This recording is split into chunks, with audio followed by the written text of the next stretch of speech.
so with that, right now I'm 25 and I was 26.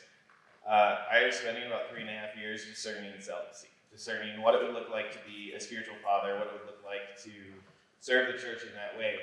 And throughout my time in seminary, there was a lot of, am I called to be a priest? Am I not? A lot of times I almost discerned out.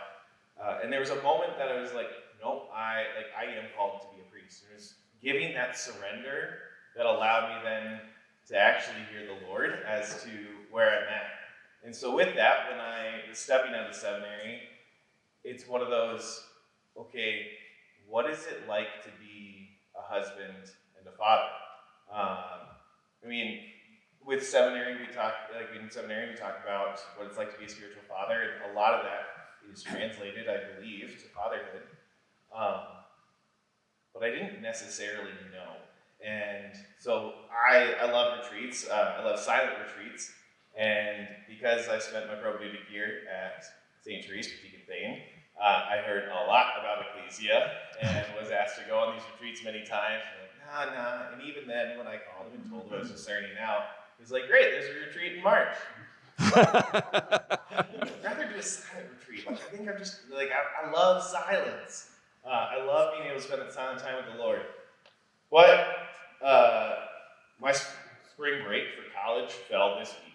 And so it meant that I was free to come on this retreat. I'm like, all right, Lord, I'll come. And I came into it with this ego of, I've spent the last 2.5 years in seminary receiving this formation. In that I had the opportunity to do 8-day silent retreats with an incredible spiritual director.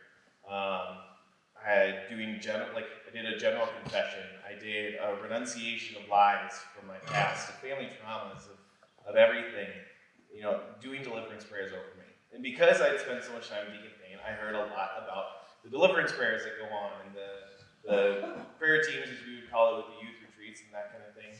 And I'm like, I don't know if this is the retreat for me. I've already peeled off so many of those layers. Do I really need to come to this retreat? Wouldn't it be more beneficial for my spiritual life to get another one? And in the last few weeks, as I've entered into a beautiful Catholic relationship, noticing things from my past coming up again.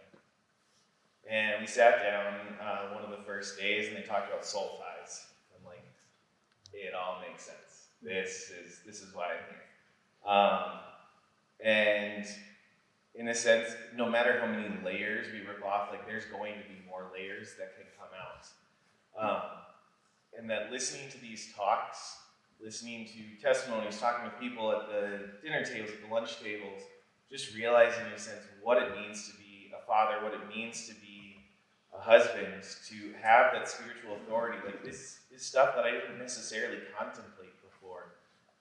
That coming to this retreat has given me the, in sense, intellectual side of being able to, I understand this now, looking at the spiritual authority and being able to develop a relationship with your children's guardian angels. Is stuff that I don't think that I would have necessarily gotten into had I not come to this. Being able to go to prayer teams last night and give it all away and say, okay, no, here is another layer, and I'm ready to be done with this layer, Lord. I'm ready to move on, and for you to be the foundation of my life, the foundation of my relationship, whatever that is.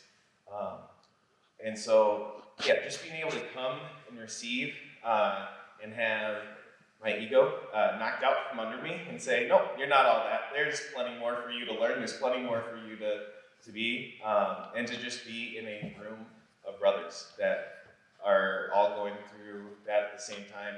I'm blessed that this is occurring in the time of my life that it has, that I can take this back to my relationship and to a future marriage, to be able to continue to defend the domestic church, to continue to defend the family in the ways that we are called to as men.